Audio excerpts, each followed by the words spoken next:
ದಿವಸ ತಗೊಳತ್ತೇಳಿ ಸ್ವಯಂ ಪ್ರೇರಿತ ಲಕ್ಷಾಂತರ ಜನ ಸೇರತ್ರಿ. ಈ ಚಳವಳಿಗೆ ಧಕ್ಕೆ ಬರ್ತಕ್ಕಂತ ಕೆಲಸ ಯಾರು ಮಾಡಬಾರ್ದು. ಇವತ್ತವ್ರೇನ ವಿಸ ತಗೊಂಡರು, ಇನ್ನು ಮುಂದೆ ಅವ್ರ ಹಾಸ್ಪಿಟಲ್ ಒಯ್ತಕ್ಕಂತ ನಡೆದೈತಿ, ಕಾರ್ಯಕ್ರಮ ನಡೆದೈತೆ. ಇನ್ನು ಯಾವಾರೇ ಅಂತ ಘಟನೆ ಮಾಡ್ರೆ ನಮ್ಮ ಸಂಘಟನೆಗೆ ಸಂಬಂಧ ಇಲ್ಲ. ನಾನು ಕ್ಲಿಯರ್ ಆಗಿ ಹೇಳತ್ತನೋ, ಇಲ್ಲಿ ಕೂಡ ವಾಸ ಬರ್ತಾ ಇದೆ. ಈಗಾರು ಕಾರ್ಖಾನೆ ಮಾಲೀಕರಿಗೆ ಎಚ್ಚೆತ್ತುಕೊಳ್ಬೇಕು. ರೈತರು ಸಾಯ್ತಾ ಇದ್ದಾರು, ರೈತರಿಗೆ ತೊಂದರೆ ಕೊಡಕ್ ಹೋಗ್ಬೇಡ್ರಿ. ನಾವೇನು ಬಹಳ ರೇಟ್ ಕೇಳತ್ತಿಲ್ಲ. ಈಗಾಗಲೇ 3,200 ರೂಪಾಯಿ ತಾವು ರೇಟನ್ನ ಕೊಡ್ತಕ್ಕಂಥ ಚಟುವಟಿಕೆ ಒಳಗೆ ಬಂದಿರಿ. ಇನ್ನು 200 ರೂಪಾಯಿ ಸಂಬಂಧ ವ್ಯವಹಾರ ಐತಿ. ಕಾರ್ಖಾನೆ ಮಾಲೀಕರು ನಮ್ಮನ್ನ ಕೊಂದು ನೀವು ಬದುಕಬೇಡ್ರಿ. ದಯವಿಟ್ಟು ಈ ಆಕ್ರೋಶ ನನ್ನ ಕಂಟ್ರೋಲ್ ಕೂಡ ಮೀರ್ತಾ ಇದೆ, ನಮ್ಮ ಗುರುಗಳ ಕಂಟ್ರೋಲ್ ಮೀರ್ತಾ ಇದೆ. ಕಾರಣ ಏನಪ್ಪಾ ಅಂತಂದ್ರ, ನೀವು ಬೆಲೆ ನಿಗದಿ ಮಾಡಿದ ಕಾರಣ ನಾವೆಲ್ಲ ನಿಮಗೆ ಮತದಾನ ಮಾಡಿದೀವಿ, ಅಧಿಕಾರನ ಕೊಟ್ಟಿದ್ದೀವಿ. ಜಿಲ್ಲಾ ಉಸ್ತುವಾರಿ ಅವರೇ ತಾವು ಈ ಜಿಲ್ಲೆ ಒಳಗದಿರಿ, ನಮ್ಮನ್ನ ಕೊಲ್ಲಾಕ್ ಹೋಗ್ಬೇಡ್ರಿ. ನಾವೇನು ಅನ್ಯಾಯ ಮಾಡಿಲ್ಲ. ಶ್ರಮ ರಕ್ತ ಬೆವರ ಸುರಿಸಿ ಕಬ್ಬು ಒಂದು ವರ್ಷ ಬೆಳೆದು ವರ್ಷಕ್ಕೆ ಒಂದ ಬೆಳೆ ಐತಿ. 3,500 ರೂಪಾಯಿ ನಮ್ಮ ಬೆಲೆ. ಈಗಾಗಲೇ 3200 ರೂಪಾಯಿ ಕೊಡ್ತು ಅಂದಿರಿ, ಇನ್ನು 200 ರೂಪಾಯಿ ವ್ಯವಹಾರ. ದಯವಿಟ್ಟು ಎಲ್ಲರಿಗೂ ವಾರ್ನಿಂಗ್ ಮಾಡ್ತೀವಿ. ಯಾರು ಅನಾಹುತ ಘಟನೆಯನ್ನು ಮಾಡ್ಕೊಳ್ತಕ್ಕಂಥಲ್ಲ, ಅದು ನಮ್ಮ ಸಂಘಟನೆ ತತ್ವ ಸಿದ್ಧಾಂತ ಅಲ್ಲ. ನೀವೇ ಇಸ ತಗೊಂಡ್ರ ಬೆಲೆ ಸಿಗ್ತೈತೆ ತಲೆಗಿಂತ ತೆಗಿರಿ. ಲಕ್ಷ ಸೇರಿರಿ, ನಾಳೆ ಬೇಕಾದ್ರೆ 10 ಲಕ್ಷ ಮಂದಿ ಸೇರೋನು ಬೆಲೆ ತಗೊಳಿಕ್ ಸಾಧ್ಯ ಐತಿ. ನೋಡಿಲ್ಲ ಪಾಪ ವಕೀಲರ ಪುಣ್ಯಾತ್ಮರ ಜಿಲ್ಲೆಯಲ್ಲಿ ಇರ್ತಕ್ಕಂಥ ವಕೀಲರ ಹೈಕೋರ್ಟ್ ಮಾಡಿ ದಿವಸ ಬರತ್ತಾರ ನಿಮ್ ಸಂಬಂಧ. ಅಲ್ಲೂ ರಾಜ್ಯ ಹೆದ್ದಾರಿ ಬಂದ್ ಮಾಡಿದ್ವು, ಜಿಲ್ಲೆ ವ್ಯಾಪಿ ಎಲ್ಲ ಹೆದ್ದಾರಿಗಳು ಬಂದಾಗ್ಯಾವ. ಯಾವಾರೇ ಒಬ್ಬ ಉಡಾತನ ಮಾಡಿ ವಿಸ ತಗೊಂಡ್ರೆ ನಮ್ಮ ಇವತ್ತು ನಾನ್ ಜವಾಬ್ದಾರಿ ವ್ಯಕ್ತಿ ಇಲ್ಲಿ ರಾಜ್ಯಾಧ್ಯಕ್ಷ, ರಾಜ್ಯ ಗೌರವಾಧ್ಯಕ್ಷರು ನಮ್ಮ ಸನ್ಯಾಸಿಗೆ ಹೋದಾರ. ನಮ್ಮ ಹಿಂಬಾಲ ದೇವ್ರ ಬೆನ್ನತ್ತೈತೆ. ಸಾಕ್ಷಾತ್ ದೇವ್ರು ನಮ್ಮ ಜೊತೆ ಇದ್ದಾಗ ನೀವು ಯಾರು ಹೆದರ್ಬೇಕಾಗಿಲ್ಲ. ನಾವ ಕಾರ್ಖಾನೆ ಮಾಲೀಕರಿಗೆ ಹೆದರತ್ತಿಲ್ಲ, ನೀವ್ಯಾಕೆ ಕಿಸ ತಗೋತಿರು? ಕಬ್ಬಿನ ಬೆಲೆ ನಿಗದಿ ಅವ್ರ ಮನೆದೇವ್ರು ಮಾಡ್ತಾರ. ಅವ್ರೇನು ಕೇಳತ್ತಿಲ್ಲ. 7-8 ವರ್ಷ ಆಯ್ತು, ಒಂದೇ ರೇಟ್ ಕೊಟ್ಟಿರು, ಲೂಟಿ ಮಾಡಿದ್ರಿ. ನಾವ ನಮ್ಮ ರೇಟ್ ಎಲ್ಲ ಡಬಲ್ ತ್ರಿಬಲ್ ಆಗಿ ಕುಟುಂಬಗಳು ಬೀದಿಗೆ ಬಂದವು. ನಮ್ಮ ಕುಟುಂಬ ಆತ್ಮಹತ್ಯೆ ಮಾಡ್ಕೋತಾವು. ಒಂದು 3,500 ಬಿಲ್ ಕೊಡ್ರು ತಿಳತ್ತ ಅವ್ರಿಗೆ ಕೊಡ್ತಾರ ಅವ್ರ. ಈಗ ಜಗದೀಶ್ ಶೆಟ್ಟರ್ ಸಾಹೇಬ್ರು ಬಂದಾರ, ಅವ್ರ ಜೊತೆ ಎಲ್ಲ ಒಡನಾಟ ಎತ್ತಿರ್ತಕ್ಕಂಥವ್ರು ಅದಾರ. ಸಾಹೇಬ್ರ ದಯವಿಟ್ಟು ನೀವು ಇಲ್ಲಿ ಐಬಿ ಒಳಗೆ ಹೋಗ್ರಿ, ಯಾಕಂದ್ರೆ ಈ ಗಲಾಟೆ ಒಳಗ ಅದು ತೊಂದರೆ ಆಕತಿ. ತಾವ ಒಂದ್ 2-3 ತಾಸು ಕೂತು ಕಾರ್ಖಾನೆ ಅವ್ರ ಜೊತೆ ಮಾತಾಡಿ ದಯವಿಟ್ಟು, ಯಾಕಂದ್ರೆ ಇಲ್ಲಿ ಕದ್ದದ ಗಲಾಟೆ ಆಕೈತಿ, ಫೋನ್ಯಾಗ ಮಾತಾಡೋದು ತೊಂದರೆ ಆಕೈತಿ. ಅವ್ರ ನಮ್ಮ MP ಅವ್ರದವ್ರ ನಮ್ಗೆ ಹಕ್ಕೈತಿ ಅವ್ರದ್ದು. ಯಾಕಂದ್ರ ದಯವಿಟ್ಟು ಶಾಂತರಾಗ್ರಿ. ಯಾರು ಕೂಡ ನಿಮ್ಗೆ ಆಗಿಂದ್ರ ಹೇಳತ್ತನ ಬೇಕಾದ್ರೆ ಹಿಂದೆ ನಿಲ್ಲಾಕ ಜಾಗ ಐತಿ, ಉಸಿರಾಡ್ಸಕ್ ತ್ರಾಸ ಆಗತೈತಿ. ಅಲ್ಲಿ ಹೋಗಕ್ ನೀವು ಯಾರು ದಯವಿಟ್ಟು ಅವ್ರ ಜೊತೆ ಯಾರು ಅದನ್ನ ಪೈಜನ್ ತಗೊಂಡವ್ರ ಜೊತೆ ಒಂದು 7-8 ಜನ ನಮ್ಮ ರೈತರು ಹೋಗಿ ಅವ್ರ ರಕ್ಷಣೆ ಮಾಡ್ತಕ್ಕಂಥ ಚಟುವಟಿಕೆ ಮಾಡಬೇಕು. ಪೊಲೀಸ್ ಇಲಾಖೆ ಕೂಡ ಅಲ್ಲಿ ಹೋಗ್ಬೇಕು. ಪೊಲೀಸ್ ಇಲಾಖೆ ಕೂಡ ವಿನಂತಿ ಏನ್ ಮಾಡ್ತಾ ಇದ್ದೀವಿ, ಜಿಲ್ಲೆ ವ್ಯಾಪಿ ಚಳವಳಿ ರಸ್ತೆಗೆ ಬಂದರು. ಬರೀ ನಮ್ಮ ಸಾರ್ವಜನಿಕರಿಗೆ ಅಷ್ಟ ಪ್ರಾಬ್ಲಮ್ ಆಗತೈತಿ.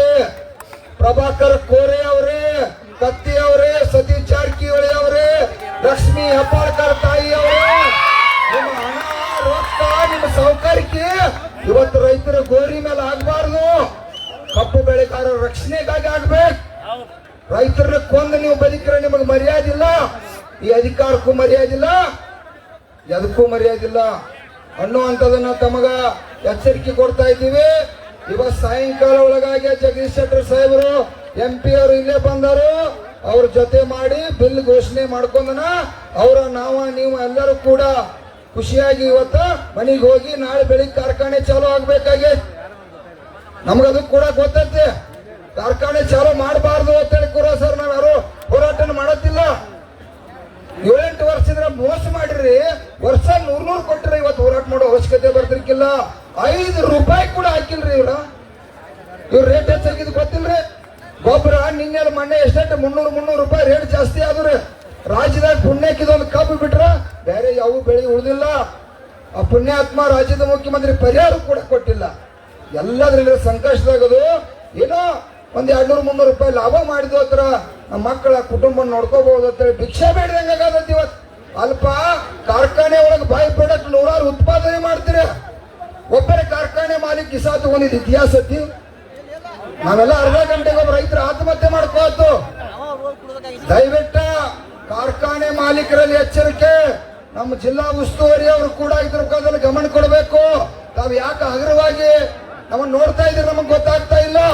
ನಾನು ಪ್ರತಿನಿತ್ಯ ಬಂದಾಗಿಂದ್ರ ಜಿಲ್ಲಾ ಉಸ್ತುವಾರಿ ಬರಬೇಕು ಬರಬೇಕು ಬರಬೇಕು ದಿಲ್ಲಿಗೆ ಹೋಗ್ಬಾತು. ದಯವಿಟ್ಟು ದಿಲ್ಲಿಗೆ ಹೋಗ್ಲಿ ಅಮೆರಿಕಕ್ಕೆ ಹೋಗ್ಲಿ ಅವರ ಈ ಯಾರು ಸಾಕಷ್ಟು ಪ್ರತಿನಿಧಿಗಳು ಕಾರ್ಖಾನೆ ಮಾಲೀಕರನ್ನ ಕರೆಸಿ, ಇಲ್ಲ ಜಿಲ್ಲಾಧಿಕಾರಿ ಅವರ ಕರೆಸಿ. ಮಣ್ಣು ನಾವು ಬಂದಿಲ್ಲ ಜಿಲ್ಲಾಧಿಕಾರಿ, ಈಗ 3200 ರೂಪಾಯಿಗೆ ಬಂದವರು, ಇನ್ನು 200 ರೂಪಾಯಿ ಸಂಬಂಧ ಜಗಾಡತ್ತು. ಇಲ್ಲ ನಮ್ಮ MP ಅವ್ರದಾರು, ಈಗ ಬರ್ಲಿ ಚರ್ಚೆ ಮಾಡ್ಲಿ. ಯಾಕಂದ್ರ ಇದು ಉಡಾಪಿತನವನ್ನ ಕಾರ್ಖಾನೆ ಮಾಲೀಕರು ಬಿಡ್ರಿ. ಇಲ್ಲ ಅಂದ್ರ ಇವತ್ತೇನಾರ ಬರ್ಲಿಲ್ಲ ಅಂದ್ರ ನಾವು ನಿಮ್ಮ ಮನೆಗೆ ಅಲಿಗೆ ತಗೊಂಡ್ಬರ್ತು ಹೋಗ್ಕೊತ್ತು ಬಿಡು ಮಕ್ಕಳಲ್ಲ ಹೋಗ್ಕೊತ್ತು. ಯಾಕಂದ್ರ ನಾವ ನಿಮ್ಗ ಕಬ್ಬು ಕಳ್ಸತ್ತು, ಬೆಳೆದವ್ರು ನಾವದು, ನೀವು ಬೆಳೆದಿಲ್ಲ ಕಬ್ಬು ನಮ್ಮದೈತಲ್ಲ. ಅದಕ್ಕಾಗಿ ದಯವಿಟ್ಟು ಎಲ್ಲ ಕಾರ್ಖಾನೆ ಮಾಲೀಕರು, ಇವತ್ತೊಬ್ಬ ರೈತಲ್ಲಿ ಪೈಸೆಂಟ್ ತಗೊಂಡ ಆ ಕುಟುಂಬದ ಗತಿ ಏನು ಇವತ್ತು ಪುಣ್ಯಕ್ಕ ದೇವರಲ್ಲಿ ಬೆಡ್ಕೋತು ಆ ಕುಟುಂಬ ಅವಾಗೇನು ಕೂಡ ಆಗ್ಬಾರ್ದು. ಯಾಕಂದ್ರೆ ನಾಳೆ ಅವ್ರ ತಾಯಿ ತಂದಿ ಮಕ್ಕಳ ಏನೇನೈತಿ ಪರಿಸ್ಥಿತಿ ಯಾರಿಗೂ ಗೊತ್ತಿರ್ತೈತೆ. ಅದಕ್ಕಾಗಿ ಅಂತ ಕೆಲಸಕ್ಕ ನಿಮಗ್ ಕೈ ಮುಗಿದು ಕಾಲು ಬೀಳ್ತನೋ ಅದ್ರ ಅವಶ್ಯಕತೆ ಇಲ್ಲ. 1 ಲಕ್ಷ 10 ಲಕ್ಷ 20 ಲಕ್ಷ ಸೇರುನು ಈ ರಾಜ್ಯದ ಮುಖ್ಯಮಂತ್ರಿ ಹಣಿವಾರನ್ನ ಬರೀನು, ಕಬ್ಬು ಬೆಳೆಗಾರ ಹಣಿವಾರ ಬರೀನು. ದಯವಿಟ್ಟು ಯಾರು ಕೂಡ ಇಂಥ ಹಾದಿಗೆ ಇಳಿಬೇಡ್ರಿ ಅಂತೇಳಿ ತಮ್ಮಲ್ಲಿ ಕೈ ಮುಗಿದು ವಿನಂತಿಯನ್ನು ಮಾಡ್ತಾ ಇದ್ದೀನಿ. ತಮಗೆಲ್ಲರಿಗೂ ಕೂಡ ಶಾಂತರಾಗಿ ಕೂಡ್ಬೇಕು. ಈ ಆಂಬ್ಯುಲೆನ್ಸ್ ಹಾದಿ ಬಿಡಾಕ್ರು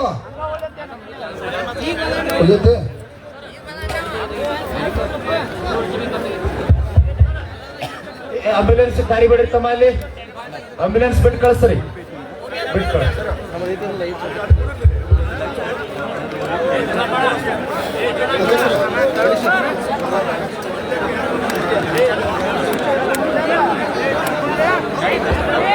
ನೋಡಿ ಇಲ್ಲಿ ನೋಡಿ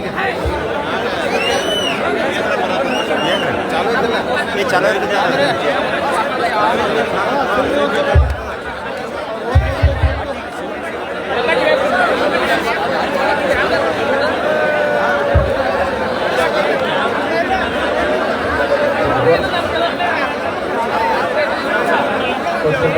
ವಕೀಲರಿಗೆ ಮುಗಿಸ್ಬಿಡು. ನಾನು ಲಡಾಯಿ ಪೊಲೀಸ್ನ ವಕೀಲ, ಇನ್ನೊಬ್ರು ಯಾರು ವಕೀಲರು ಮಾತಾಡ್ತೀರಿ, ಮುಗಿಸ್ಬಿಡು. ಅಧ್ಯಕ್ಷರ